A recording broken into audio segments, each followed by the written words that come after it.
Psychopaths ऐसे twisted mind वाले लोग होते हैं जिन्हें देखकर आप पता भी नहीं लगा सकते कि वो इतने डेंजर, नार्सिसिस्ट और एंटी सोशल पर्सनैलिटी वाले इंसान हैं। आज की इस वीडियो में देखेंगे कुछ ऐसे ही साइकोपैथ्स जिनके बिहेवियर ने पूरी दुनिया को सोचने पर मजबूर कर दिया कि उनके आसपास रहने वाले सिंपल से दिखने वाले लोग भी इतने खतरनाक हो सकते हैं। इस वीडियो में इन सभी के कुछ पर्सनैलिटी ट्रेट्स को कंक्लूड करेंगे जिससे कि आप साइकोपैथ पर्सनैलिटी को अच्छी तरह से समझ सको।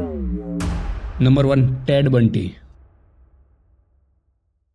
जब वर्ड आता है सीरियल किलर तो जो नाम सबसे पहले लिया जाता है वो है टेड बंटी। ये एक ऐसा साइकोपैथ था जिसका मेन टारगेट हमेशा फीमेल्स होती थी। दिखने में बहुत ही ज्यादा अट्रैक्टिव और चार्मिंग था, इसलिए लड़कियां इसके ट्रैप में इजीली फंस जाती थी और इसी चार्मिंग पर्सनैलिटी का यूज करके उसने यूएस में 30 से भी ज्यादा लोगों की हत्या की थी। साइकोपैथ पर्सनैलिटी का जो सबसे क्लीन ट्रेट होता है वो ये होता है कि उसे किसी भी क्राइम या फिर किसी भी गलत बिहेवियर का जरा सा भी गिल्ट नहीं होता। टेड बंटी के मेंटल डायग्नोसिस इंटरव्यू में डॉक्टर जेम्स के सामने उसने बताया कि कैसे उसके पोर्नोग्राफिक एडिक्शन का कितना अहम रोल रहा था उसके इन सारे क्राइम्स के पीछे। सो इस साइकोपैथिक केस से हमें पता चलता है कि साइकोपैथ सुपरफिशियली बहुत ही चार्मिंग हो सकते हैं और आपके बहुत अच्छे दोस्त बनने के बाद भी आपको हर्ट कर सकते हैं और इसमें उनको जरा सा भी गिल्ट फील नहीं होता। अगला साइकोपैथ है एड गीन, जिसे द बचर ऑफ पेनफील्ड के नाम से भी जाना जाता है। ये दुनिया के मोस्ट डेंजरस साइकोपैथ्स में से एक है, जो कि ग्रेव रॉबिंग करने के अलावा विमेन को मारकर उनकी बॉडी के पार्ट से अपने फार्म हाउस को डेकोरेट करता था और उनकी स्किन से अपने घर को डेकोरेट करने के लिए अलग अलग आइटम्स बनाता था। जब वो पकड़ा गया तो उसके फार्म हाउस से ह्यूमन स्किन से रैप्ड चेयर, लैंप और भी कई तरह के सामान मिले। एड गीन के केस में सामने आया कि बचपन से ही उसकी मदर उसके साथ काफी स्ट्रिक्ट थी और उसे दूसरे बच्चों के साथ मिलने तक नहीं दिया जाता था, जिस वजह से उसकी सोशल स्किल्स खत्म हो गई। उसकी मदर काफी रिलीजियस थी और उसे ओल्ड टेस्टिमेंट्स पढ़ने के लिए फोर्स करती थी, जहाँ से उसके माइंड में औरतों के प्रति काफी नेगेटिविटी बढ़ गई थी। जब उसके फादर की डेथ हुई तो थोड़े टाइम बाद उसका भाई और उसकी मदर भी इस दुनिया में नहीं रहे, तो उसका ये ट्रॉमा क्रिमिनल माइंड में बदल गया। साइकोपैथी के इस केस से हमें पता चलता है कि आपका बचपन जिसमें आपको बहुत ही ज्यादा बुली किया गया हो या हरेस किया गया हो या फिर बचपन में आप किसी ट्रॉमा से गुजरे हो, तो ये उसकी पर्सनैलिटी को बहुत ही बुरी तरह से डिस्ट्रॉय कर सकता है। तो दोस्तों, ये थी साइकोपैथ स्टोरीज सीरीज का पार्ट 1। इसकी अभी और भी वीडियोस इस चैनल पर अपलोड होने वाली हैं, तो मेक श्योर आप इस चैनल को सब्सक्राइब जरूर कर लें।